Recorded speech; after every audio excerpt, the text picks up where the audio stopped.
when I spoke to my next guest back in May, he said that he believed the Greek crisis was over. Have the latest developments changed his view? Well, joining me now is Romano Prodi. He is the former European Commission President and the former Italian Prime Minister, currently professor at China-Europe International Business School. He joins us now live from Beijing. Mr. Prodi, thank you so much for joining us today. Can I begin by asking you about the debt crisis and how you see it now playing out in Europe? No, look, I think that the worst part is over. You know, I don't think, I want to be clear, I don't think that there will be any danger of euro collapse or of euro disruption. The interest of the euro members are to keep the currency as it is and to strengthen the links. The decision taken after the Greek crisis has been late, slow, and that's for a small problem like the Greek crisis has become a big problem.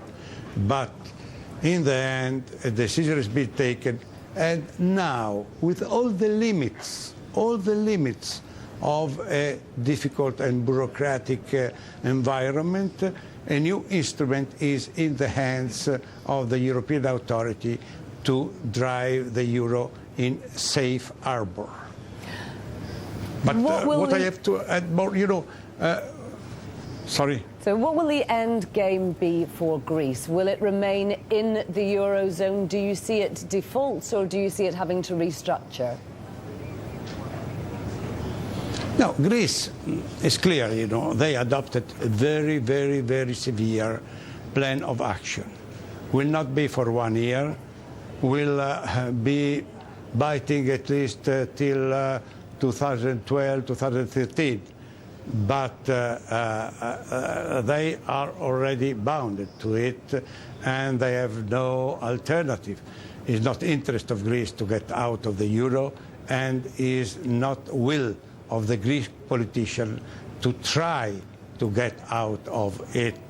Simply, it was difficult to adopt so tough and strong decision, but now they know that there is no alternative.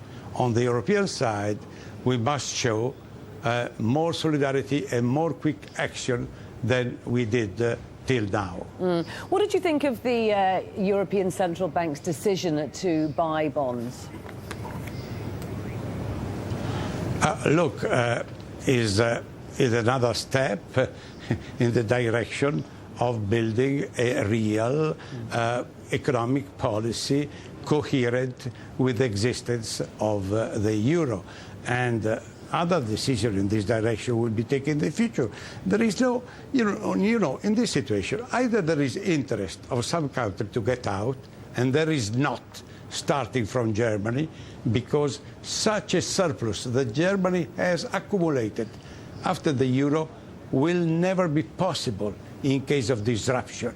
Because in case of disruption, every country, each country will devaluate the currency, as Italy did before the euro, as France did, as many countries did.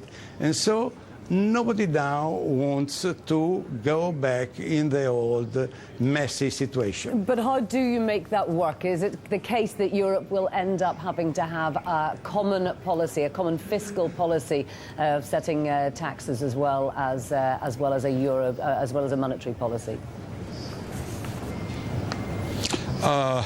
No, it will take a long time because, you know, to create, you know, when we did the euro, it was clear, and I told clearly in that moment that it was necessary to have a common fiscal policy.